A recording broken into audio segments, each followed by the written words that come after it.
Dans l'assemblée des saints, assoiffé je me tiens, que ton onction descende sur moi. Conscient que mon destin est dans le creux de ta main, que ton onction descende sur moi. Je suis disposé, assoiffé, que ton onction descende sur moi. Je suis disposé, assoiffé, que ton onction descende sur moi.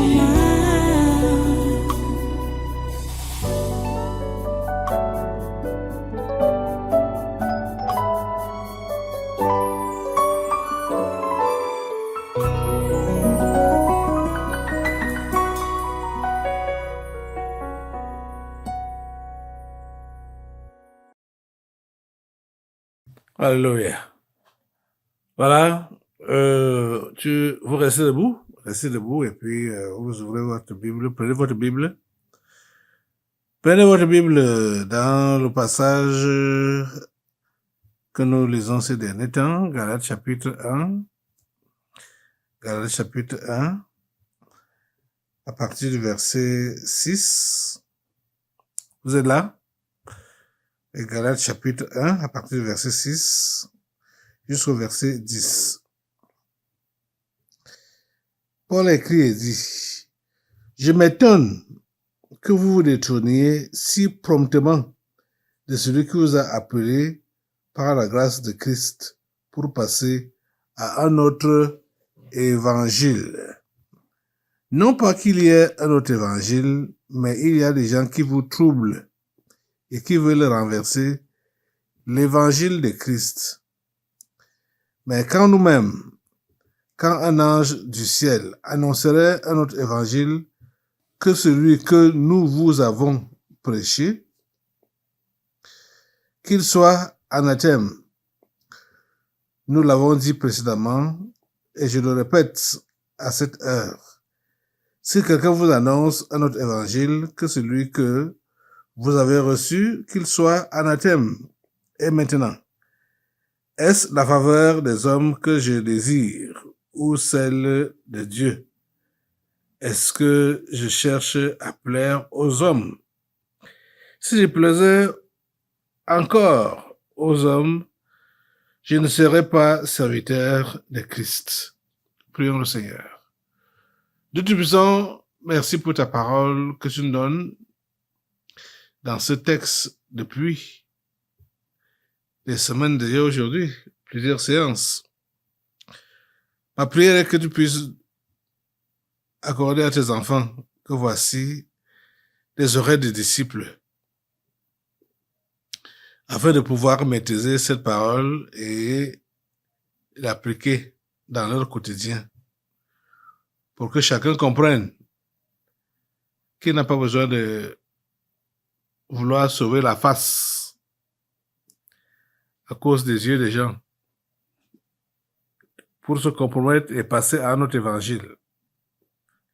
S'il te plaît, donne à tes enfants de comprendre que quand on a décidé de te suivre, on ne doit plus chercher la faveur des hommes.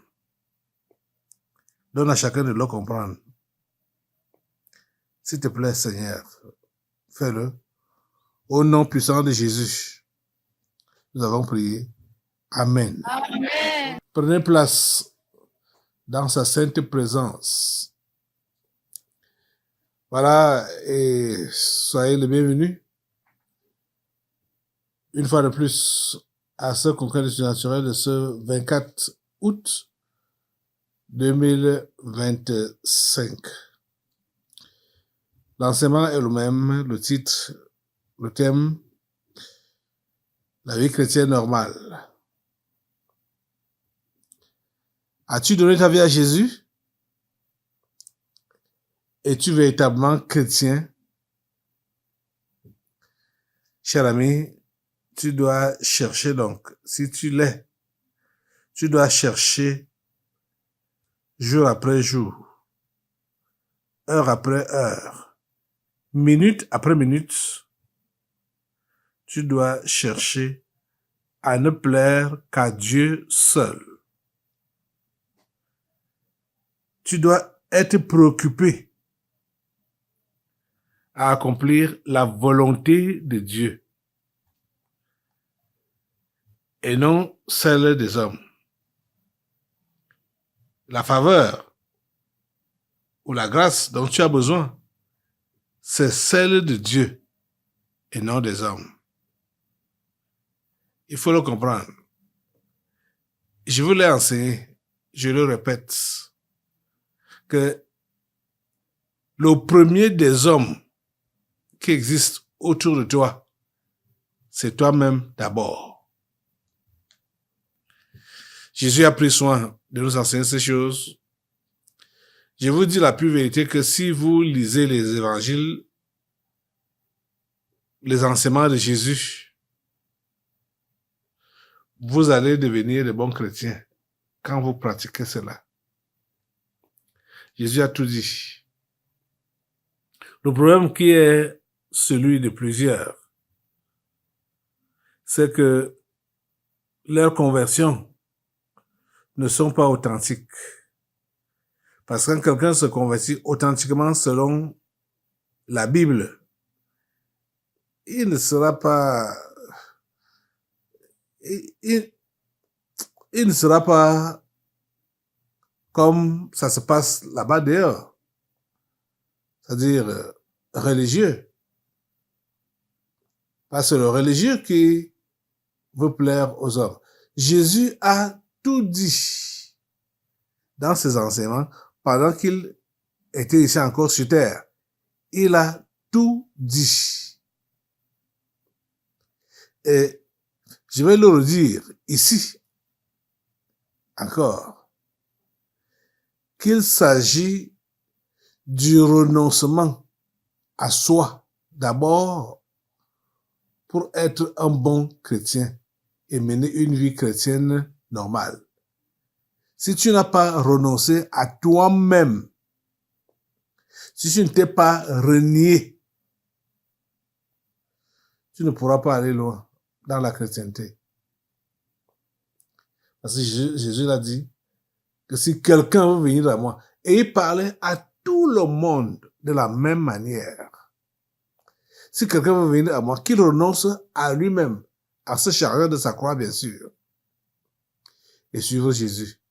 Et la croix, c'est les moqueries, les persécutions, les difficultés qu'on va porter parce que nous sommes chrétiens. Parce que nous avons dit que nous croyons en Jésus. Tout ce que cela va comporter comme moquerie, comme rejet, c'est ça qui constitue notre croix. Et Jésus a dit qu'on doit porter ça chaque jour. Vous voyez? Qu'est-ce qu'on peut comprendre? C'est que ceux-là qui n'ont pas renoncé à eux-mêmes, ce sont eux qui seront butés quand il s'agira qu'ils fassent face aux moqueries. Et tous les chrétiens vont faire face et font face aux moqueries, aux rejets, aux critiques. On doit s'attendre à cela. Paul a été clair envers les Galates. Il a été clair envers nous parce que cette parole s'adresse à nous. Et Paul prend l'exemple sur lui-même en tant que chrétien, pas en tant qu'apôtre, mais en tant que chrétien. En disant, parce que quand il parle ici, il ne parle pas comme si ça ne concernait que les Galates, ses propos, ou son enseignement, ou son exhortation. Ça concerne tout le monde. Ça concerne tout chrétien. il nous dit clairement qu'il n'y a pas deux évangiles. Il n'y a pas deux sortes de chrétienté. Contrairement à ce que plusieurs veulent fabriquer aujourd'hui.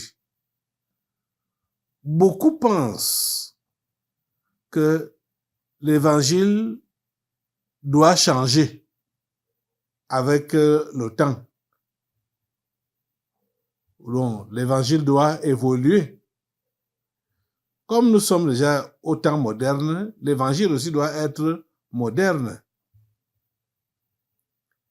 Des amis, si vous êtes au tabernacle de la liberté depuis un certain temps, vous avez remarqué que mon message n'a jamais changé. C'est le même.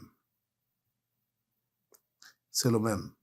Quand Paul dit, je m'étonne que vous vous détourniez si promptement de celui qui vous a appelé par la grâce de Christ pour passer à un autre évangile. Vous avez remarqué qu'il n'y a pas deux évangiles ici.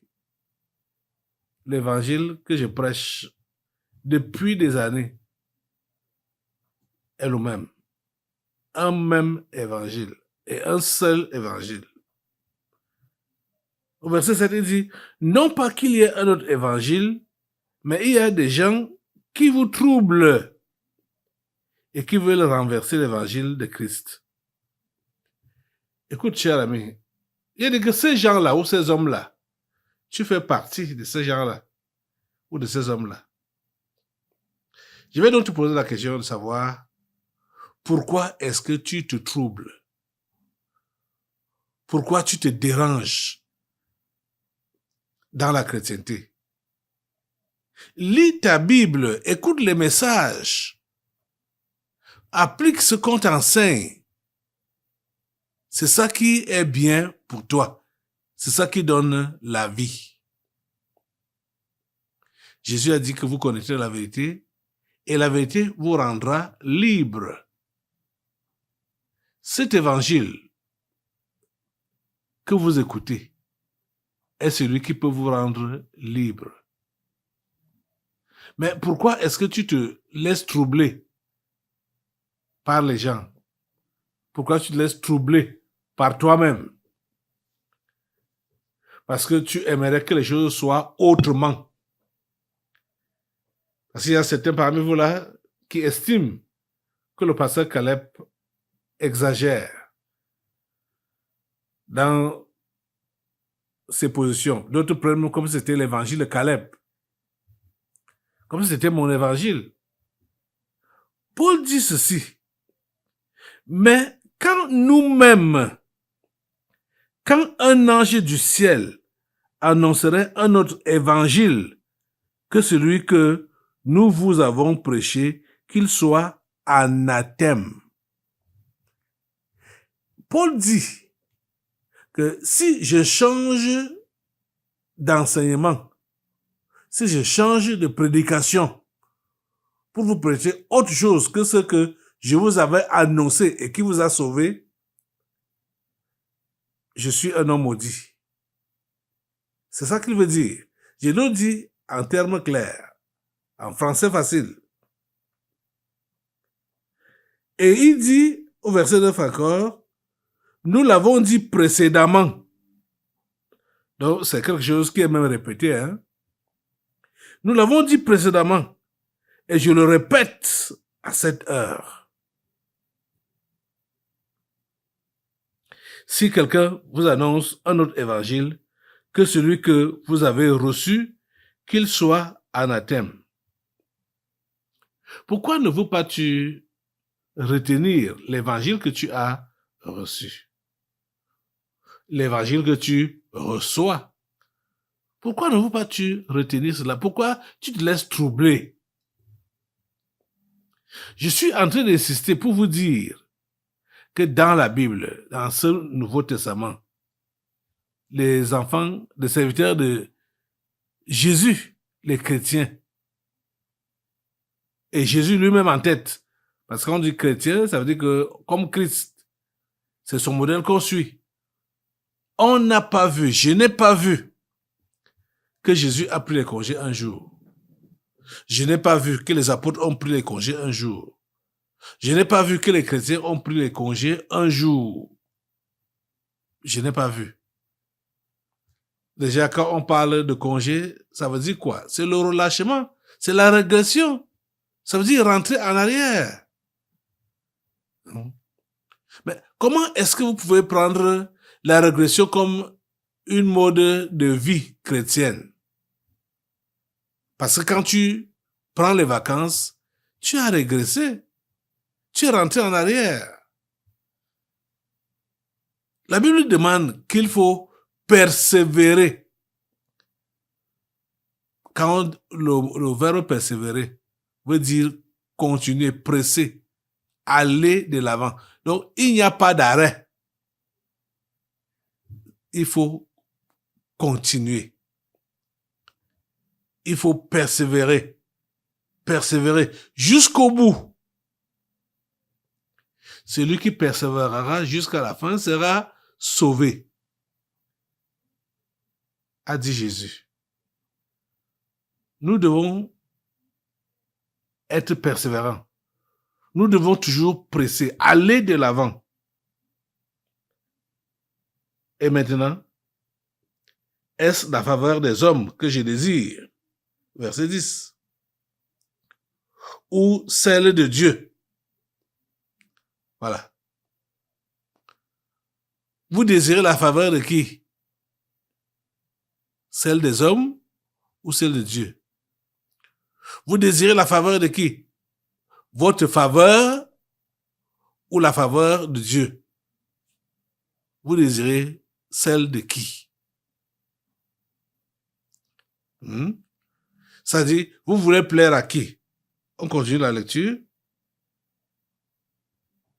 Est-ce que je cherche à plaire aux hommes?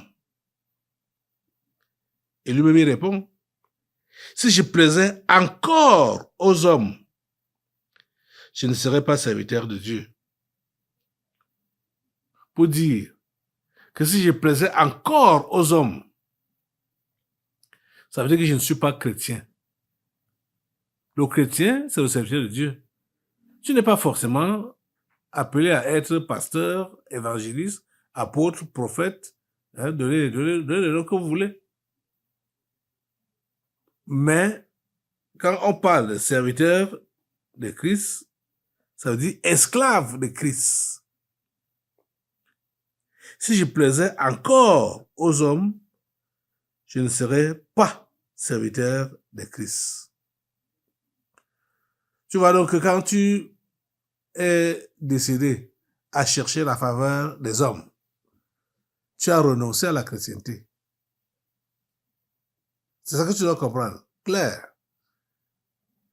Dès que tu te mets à vouloir plaire aux hommes, dès que tu te mets à vouloir satisfaire les hommes, ou à vouloir te satisfaire toi-même,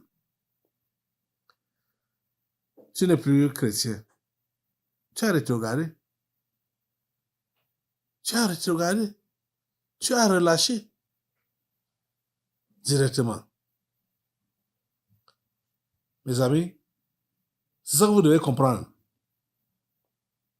Donc, on n'a pas droit au relâchement en tant que vrai chrétien.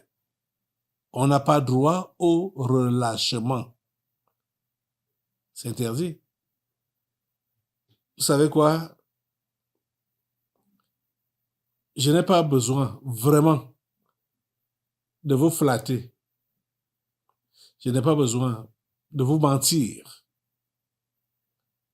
Je sais que depuis que j'ai pris, du moins que cet enseignement est allé à ce niveau, beaucoup sont, je peux dire, dans les regrets d'être chrétien. Et beaucoup me détestent.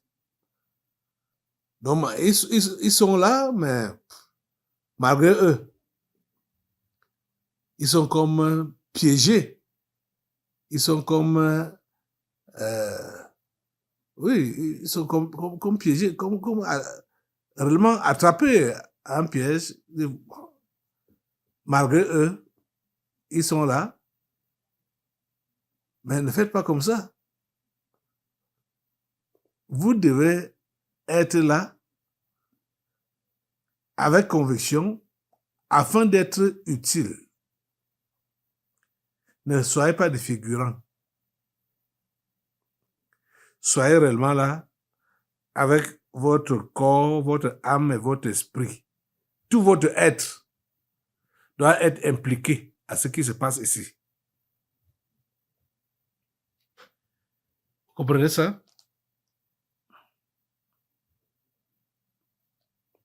Pourquoi est-ce que vous préférez vous plaire à vous-même ou plaire aux hommes? Pourquoi est-ce que vous préférez cela au lieu de plaire à Dieu? Pourquoi voulez-vous faire votre propre volonté, ce qui vous plaît, ce que vous désirez, ou ce que vous voyez les autres faire? C'est eux que vous voulez imiter, que vous voulez suivre, alors qu'ils ne sont pas en train de faire comme Dieu demande. Vous le savez très bien, mais ça vous plaît de les suivre parce que c'est votre tendance. Vous devez abandonner de telles attitudes. Vous devez prendre vraiment la décision, l'engagement, d'abandonner de telles attitudes. Rappelez-vous de ce que la parole de Dieu dit. Maudit soit celui qui fait avec négligence l'œuvre de l'Éternel. Donc, dès qu'il y a négligence, directement, la malédiction est là. Négligence des choses de Dieu, ça attire la malédiction. Pourtant,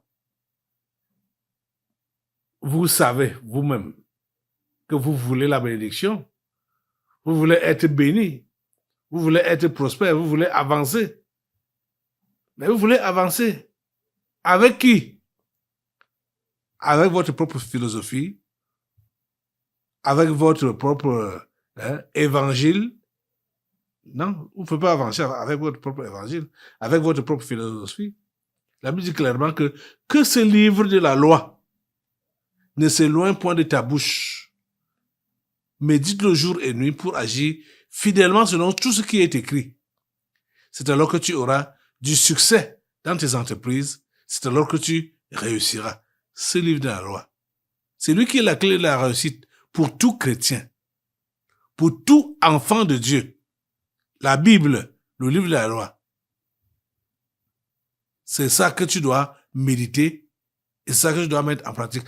Je dis, ça répond à toutes les questions de la chrétienté, même de la vie sociale. Ce livre de la loi, ça répond à toutes les questions. Vous comprenez ça? Dieu a été clair. Il n'y a rien qui nous a caché. Hein? Il n'y a rien que Dieu a caché. Mais je ne sais pas pourquoi, vous autres, vous préférez faire la religion au lieu de vivre votre chrétienté pleinement. Vivre la chrétienté pleinement, c'est de savoir faire la volonté de Dieu en tout temps. C'est ça, vivre la chrétienté pleinement. C'est faire la volonté de Dieu en tout temps, être toujours au centre de sa volonté. Vous comprenez ça? Et c'est là que vous allez avoir donc le succès dans vos entreprises. Mais n'attendez pas que dès que vous avez essayé de pratiquer la parole, et déjà vous tendez la main que Dieu, maintenant là, je veux le succès. Ça vient au fur et à mesure que nous avançons dans l'obéissance de la pratique de la parole de Dieu. Je veux dire, cette prospérité-là, et vous savez, c'est la prospérité de l'âme qui apporte la prospérité spirituelle pour le vrai enfant de Dieu. Rappelez-vous les propos de Jean.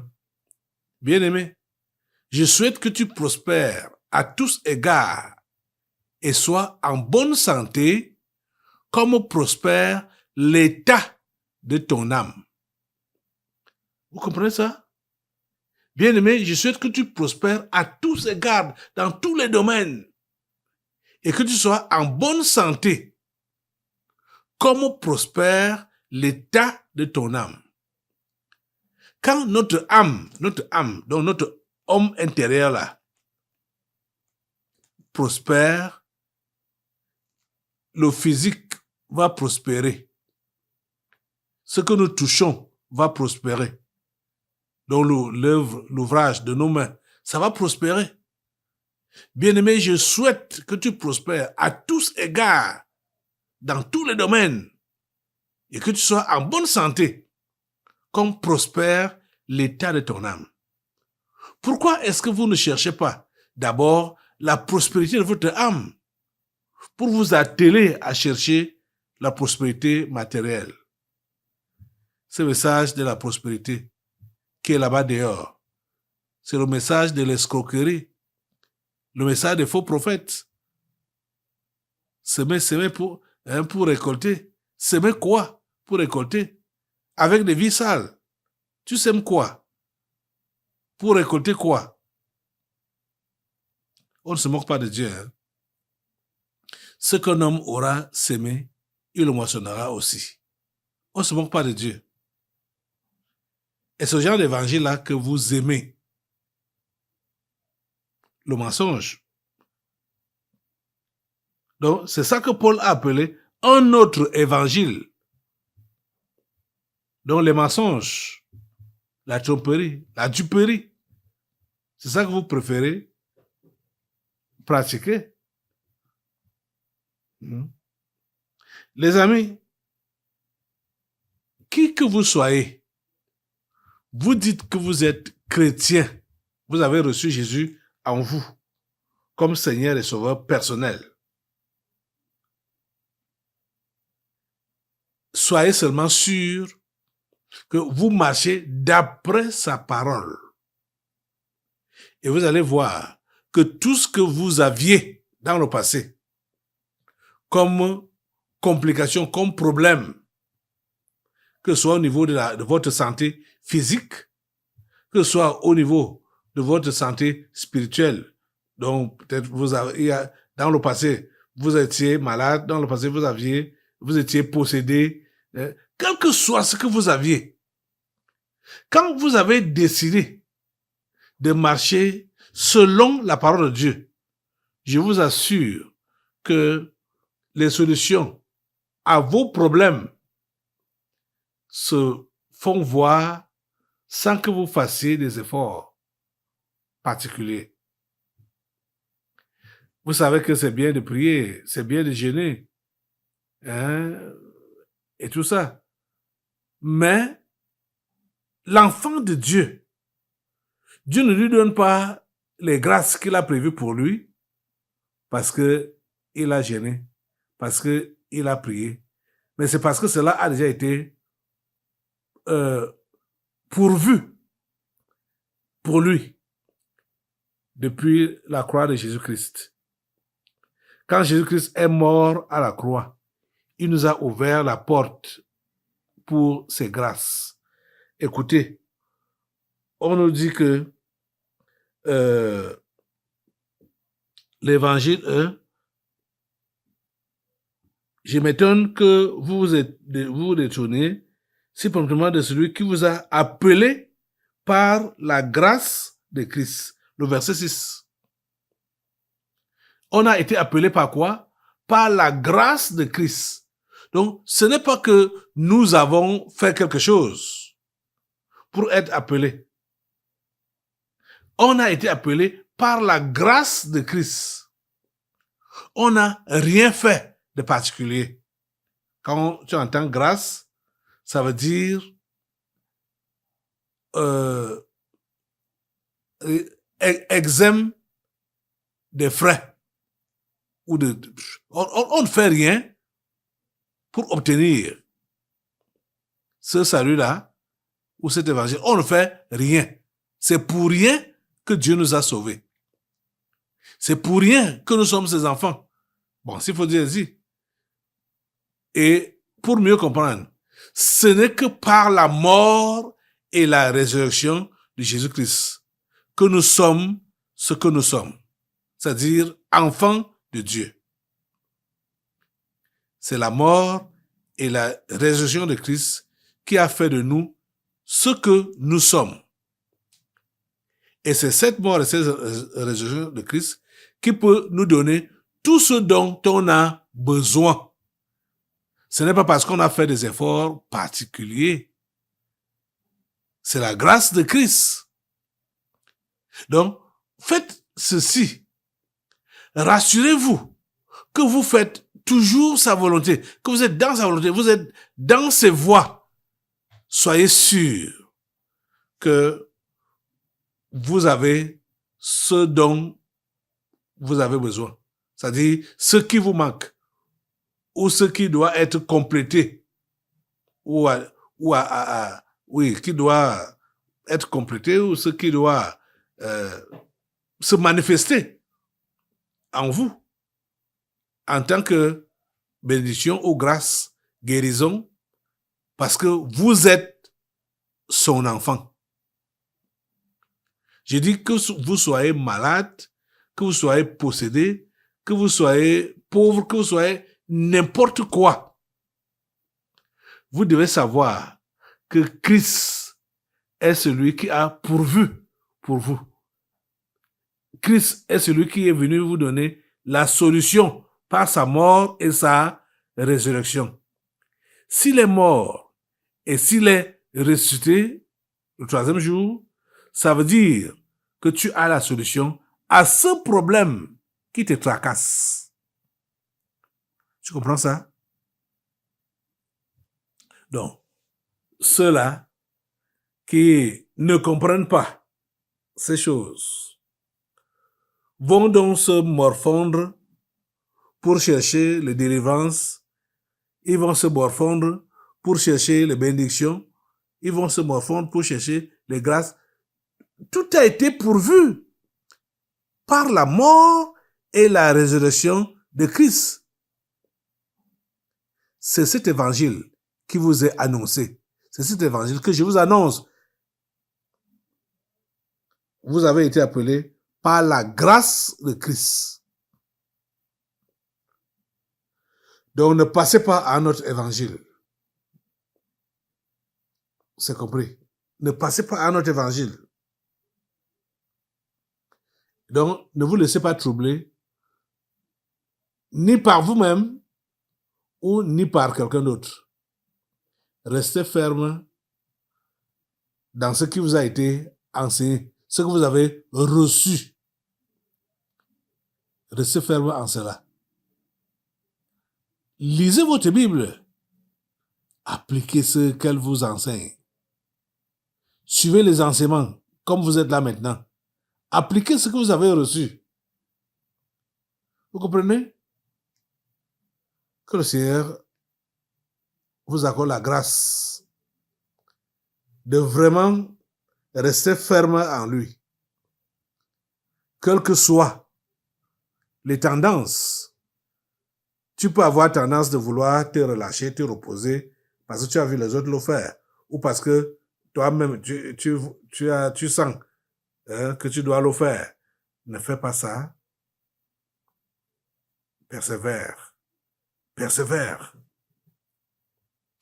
Ne lâche pas prise. Lève-toi sur tes deux pieds pour la prière maintenant. dis à Dieu, dis-lui merci, remercie le Seigneur pour le salut qu'il t'a donné. Il te l'a donné gratuitement. Tu n'as rien fait. Et ce dont tu peux avoir besoin maintenant là, je dis que tu dois obtenir cela gratuitement. C'est sans frais. C'est gratuitement. Et tu sais quoi? Ce qui doit te motiver maintenant là, c'est la foi. C'est la foi. Tout ce dont tu as besoin, tu dois obtenir ça gratuitement. Si tu crois donc que Christ, par sa mort et sa résurrection, il t'a tout donné, dis-lui seulement merci Seigneur. Et tu mentionnes ce dont tu avais besoin là. Tu as ça. Merci Seigneur pour ma guérison. Merci Seigneur pour ma délivrance. Merci Seigneur pour mon changement. Il y a certains qui sont habitués ou liés par des mauvaises habitudes. Tu dis seulement merci à Dieu pour cette délivrance qu'il t'accorde ce matin. À toi la gloire, grand Dieu, pour ce que tu fais, pour ce que tu as fait et ce que tu continues de faire. Reçois toute la gloire et tout l'honneur dans le nom de Jésus.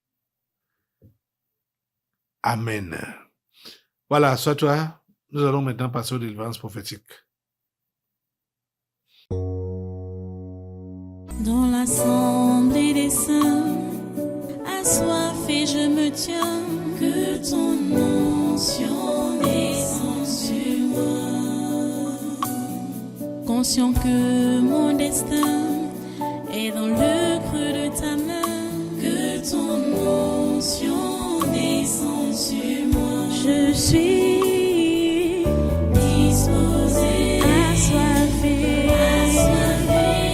que ton onction descende sur moi. Je suis disposé, assoiffé, que ton onction descende sur moi.